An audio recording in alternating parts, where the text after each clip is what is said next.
Welcome to the Israel Bible Podcast. My name is Cindy Parker, and I am an author, speaker, and the professor of Holy Land Studies at the Israel Bible Center. I am passionate about reading the Bible in the physical, historical, and cultural context of its day. And I love having geeky conversations with people about new things. In this podcast, I'd like to invite you to join me as I sit down each week with other faculty members and guests at IBC to discover new aspects of the Bible. These are some of my favorite dialogues because as a modern audience reading an ancient text, we know that the Bible does not need to be rewritten, but it needs to be reread. Today's conversation is a part of the podcast exclusive content in which I continue my conversation with Professor Pinchas Shir. He is the Associate Professor of Ancient Cultures, a contributor to many magazine articles, and the author of several core classes offered by Israel Bible Center. We are talking about food in the Bible. Last week, we touched on the general diet of the Israelites and how food helps to form a cultural identity, and therefore how Israelite ideas about food shifted in the Babylonian exile. Today, I want to get to two separate yet tangled topics: food laws around what you cannot and can eat, and those with whom you're allowed to share a meal. Let's start with sharing meals and how you build relationships. And here I'm thinking even about Deuteronomy, in which there are festivals which the people of God are invited to bring food from their homes to the chosen place, and they're invited to eat at God's table. This has important implications when paired with ideas that God is supposed to be the ultimate ruler of the land, the king. And all the people without hierarchy eat together from God's table. This is explosive. It goes totally against all ancient Near Eastern habits of banqueting with kings and establishing hierarchies. But here, we are talking about biblical feasts. I ask Pinchas for his reflections on food and festivals and what it does in the building of relationships between God and his people. Lean in and enjoy this tasty conversation.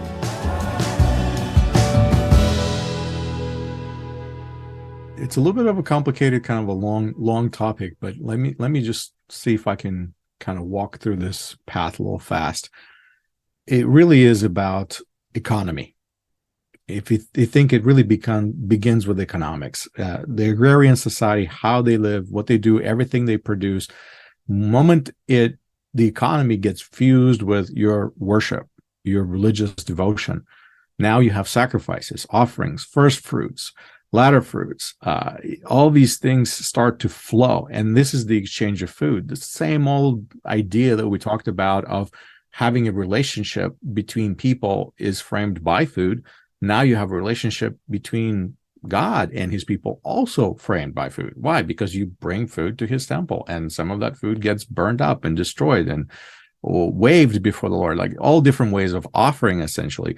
But the entire sacrificial system is built on food and food products. Now, some of them are animal products, some of them are non-animal products. But in a sense, as you're right, this is eating with God. Much of worship, and I know that for modern people, that's not how they think about it. Because for modern people, worship is something else. But if we go back to the Bible and say the only kind of worship that really exists is a temple worship, and the temple worship is not about singing songs or chanting, certain passages from the Bible or anything like that. It's actually about bringing sacrifices. It's about taking goats and slitting throats and letting the blood run out and skinning them and offering them on the altar and burning them and cooking them and then sitting down and eating some of it. And some of it goes to the priest, some of it goes to you. And somehow all of that's supposed to be worshipful, which for most modern people, of course, is absolutely ridiculous because people do not think of that being worshipful at all. But it is all about food. And so when so much of your life takes on this meaning of food production, and we're blessed because, we just go to the store and buy whatever we need to. Unless you're a farmer, you probably don't know much about what it actually takes to produce this little thing that you eat. I mean, most people just don't grow their own food, okay? This is the society we live in. But back in the days when most people did produce their own foods because there was no big mega stores for them to go shop at, everyone farmed. much of their daily life was wrapped around food production or processing of those products to make food for future. And so you can see how food was so much more meaningful to people. Today, it's just like it's just a mundane thing. Oh, it's just there. But when you are yourself involved in growing it and taking care of it and tending it, then bringing that first fruit offering is a big deal. Now that becomes very meaningful. It's much more personal that way. So lots of sacrifices, of course, in the temple. All of them are food related, and not all of them necessarily animal related, because there's a lot of grain that's being offered and oil that's being offered, and there's libations. There's wine being poured out, leavened offerings, unleavened offerings, salted, unsalted, so many different varieties. But all of it is like a table. It's like a big feast with God, essentially, if you want to think about it that way. And then people are participating in that as well. And so who participates, how much they participate, it's meant to be almost like a family affair. This is another thing that I think a lot of people do not realize, is how much people ate with outsiders. Most of the meals that you consumed included really your family and nobody else. If you invited guests, that was like a special thing. And so most of the time, and if you invited guests, most of those people were probably somehow related or connected to you anyway. So you had a relationship with them. And so eating within your clan, eating in the temple of your God with your people would make sense. And you wouldn't even think about outsiders and how would they relate to any of that. So you could see how the whole idea of eating, and then the unique rules that God gives through Moses, you can't eat this and you can't eat that, really, in a sense, starts to form Israelite identity when it comes to food. Very unique recipes, unique food. As a quick aside, we have a few clay tablets that preserve some Babylonian stew recipes. Some scholars at Yale University have been trying to cook these 4,000-year-old recipes, and you can explore their findings at babylonia-collection.yale.edu. And archaeologists have found differently shaped pots and ovens, all of which help us understand how people prepared food in ancient times. However, Pinchas and I were talking about Israelite eating. Let's talk about kosher or kashrut instructions. What exactly are these laws? Israelites do not eat certain species at all. We get into the kashrut laws. People call them kashrut laws. They're not really kashrut laws. They're just laws of clean and unclean. Kashrut is a modern terminology that we use. It hasn't been around. It's a post-biblical terminology that gets thrown around. But if people study the laws of kashrut in Judaism, they're very, very different from the laws of clean and unclean in the Bible. The laws of clean and unclean are actually quite simple. These species you eat, these species you do not eat. Out of these species that you do eat, you have to kill them correctly, and the blood has to be drained. And as long as you follow those rules, then that meat is acceptable. Unless, of course, that animal happens to be a firstborn, because then it's really not yours anyway. It belongs to God.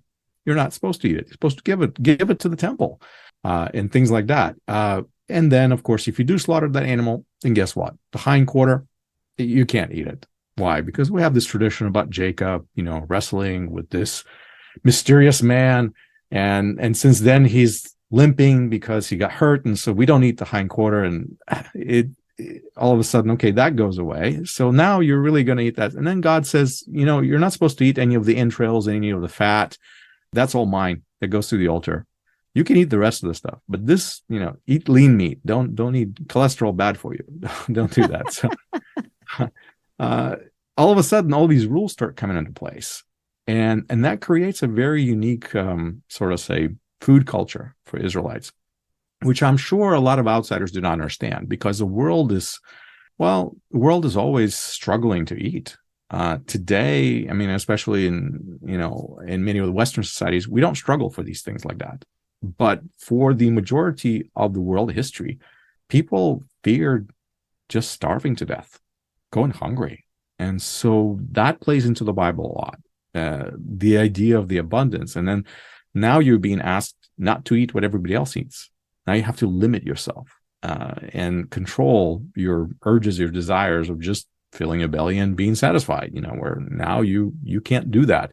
So yes, that plays a lot into Israelite identity and the rules of clean and unclean, with just segregation of certain species. And there are so many sort of say rules that come into play later in the culture that create the idea that we call the kashrut, how the animal is being slaughtered, what kind of knife is being used, mixing of milk and meat, and all of these matters, that most of them are obviously post-biblical matters.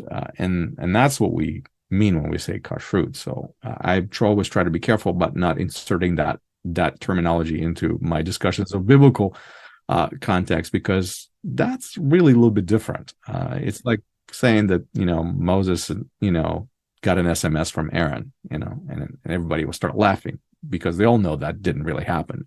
So it's anachronistic. Therefore, kashrut is the same thing. It's anachronistic. That is interesting. What do you think the purpose is of having a designation between clean and unclean food? I think it's a mystery that really puzzled a lot of people. I think so. The first place where it pops up is Noah. So Noah is not even eating animals, but he already knows which ones of them are apparently clean or unclean. So those designations apparently exist before they're being eaten. So it may have nothing to do with consumption. This is just the classification of animals. Let's put it that way. Because when Noah goes and takes the animals into the ark, he's being given direct instructions of how many and which kind to take. And he doesn't question it. He just does it exactly. The way the Torah tells the story, he knows what to do. And he has no problem with that. So again, and he's not even eaten them yet. So a lot of times people think clean, unclean, it has to do with like good or bad. It really has nothing to do with that, because we're qualifying clean and unclean as good and bad. But this is our projection of something, a quality of some kind, that I don't think is accurate. And the best way I can understand clean and unclean is basically for food, not for food. That's it. I mean, it's like for consumption, not for consumption.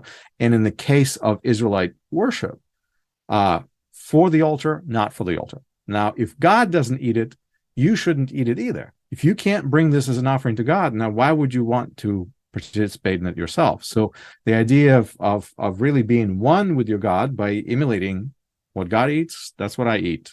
What I eat, that's what my God eats. So you have that relationship again, and really, imitation. So that's really the simplest way I can explain clean the unclean. Of course, people go into medical reasons, and things like that. Right. And those are the ones I always heard from the time I was a kid. And I always think that okay, that's true. Fine, that's true. Maybe God is wise, and maybe he'll tell us things that aren't, avoid things that are bad for you. I can take that, but I don't think that was the thinking behind these laws. I think they were designed to differentiate people really more than anything. I don't think God says, okay, goats are good and kittens are bad. Nobody would ever think about eating cats today in Western society, but they're definitely unclean animals, right? Even though they constantly clean themselves. If you ever watch the cat, that's all they do is clean themselves. So that it's not the lifestyle. People look at the animals and say, okay, well, pig rolls around in the mud, look how dirty it is, so therefore it is unclean. It really doesn't have anything to do with that. Again, I don't think that's the idea. I think it's much more of a symbolic idea. This is what God says is acceptable to him, and this is what God says not acceptable to him. And Torah gives us very clear, sort of say rules for deciphering which animal is which. Does it have split hoof? Does it have multiple stomachs? Does it chew the cud? The whole idea of rumination and things like that. So we're given some really good tools to use to figure these things out. And some of the animals named in Torah, I don't know what they are half the time. So don't have an option of even eating those. It is interesting, the clean and unclean, or for the altar, not for the altar. It lends itself really nicely to a comment that Jesus makes in Mark chapter 7. And it starts with the Pharisees seeing Jesus and disciples, and they're eating and they don't seem to have clean hands. And so the Pharisees are questioning, and Jesus goes into this really interesting conversation that seems odd enough that the disciples circle back and say, wait, what exactly do you mean? And part of what Jesus ends up saying is nothing outside a person can defile them by going into them. Rather, it's what comes out of a person that defiles them. And that has historically, or at least in some Christian circles, has been taken as Jesus is annulling the laws of clean and unclean. There's that parenthetical comment that thus he said cleansing all foods. That's what people really go for. And that settles the argument if the argument ever was there for people. So yes, you're right. That context get brought in. So we have a number of things going on there. First of all, we have the idea of defilement. And again, most people don't really think about defilement. Again, if you come from a Jewish culture, then yes, Torah talks about defilement, and it actually tells you exactly the things that defile you. And guess what? It is not the things that, it truly things that come out of you that defile you. If you want to be literal about it, the things that defile you is all sort of body excretions, essentially. And I think that's what Jesus actually talks about. Those things do defile you. According to the Torah, things like feces will defile you, right? So yeah, the Pharisees were very particular about cleansing themselves, about washing of hands and things like that. So they believe that defilement can be passed on. There's degrees of defilement. So if you touch something which was defiled, then you yourself would become defiled. So it's almost like germs. They travel, right? Defilement travels. And that's very much of a thinking. So Pharisees are the ones who actually developed this to a degree to which today many medical professionals would understand, because we know about these little tiny things like microbes and germs and stuff like that. And they, of course, ancient people had no idea about any of these things, but yet Pharisees had these rules about washing hands before you eat and believing that defilement, touching something unclean, would somehow now render this food that you're eating unclean. So if you look at that passage in Mark or in Matthew, there's a parallel passage. I actually like the Matthew version better because it's a little bit fuller. I think it's Matthew 15 is a parallel to Mark 7. So it's a parallel, it's a gospel parallel. And so in that story, there's just a little bit more explanation of what the argument really was about and things like that. So in that story, Jesus actually tells them, that what defiles you is not eating things with unwashed hands, but what defiles you is something else. And so he actually makes it a little bit more about defilement and a little bit less about what it is they're eating. So if you read the passages in the gospel clearly, you will realize that they're not eating unclean food. It actually says they're eating bread. It actually tells you right there in plain text. So what's unclean about bread? Well, there's nothing unclean about bread unless your hands were defiled or unless the bread itself somehow was touched by something that it wasn't supposed to be touched. And so basically you are trying to perform this purity ritual by washing your hands, by saying, okay, Lord, whatever defilement might exist here, I'm canceling it out, because the intention of my heart is to stay pure and clean and not to take into myself any sort of impurity. And so I want to keep myself pure and clean. So I'm going to say this blessing, I'm going to wash my hands and just trust that everything is okay. In a sense, how is washing your hands going to really help if the food that you're eating is contaminated? Not really.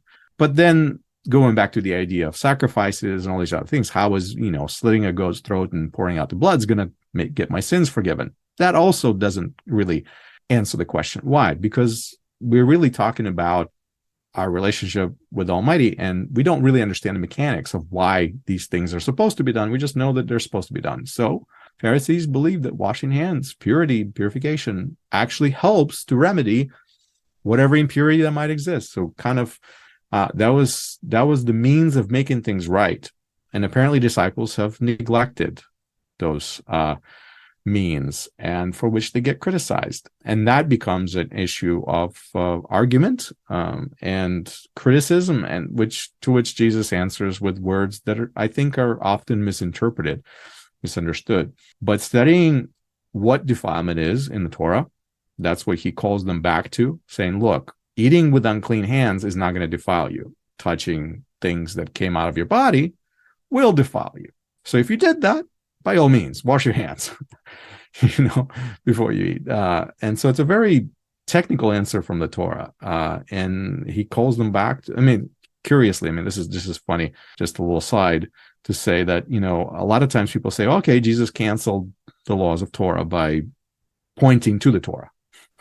The case that he quotes the Torah. And what does he cancel? The Torah. Like, how can you cancel Torah with Torah? Right. That makes no sense. Like, either he holds it to a high authority by quoting the Torah to them, or he doesn't. If he doesn't think that these laws are important, then why does he quote from the Torah, which articulate those laws? No, I don't think that has anything to do with clean and unclean, or clean eating or unclean eating, because clearly they were eating bread.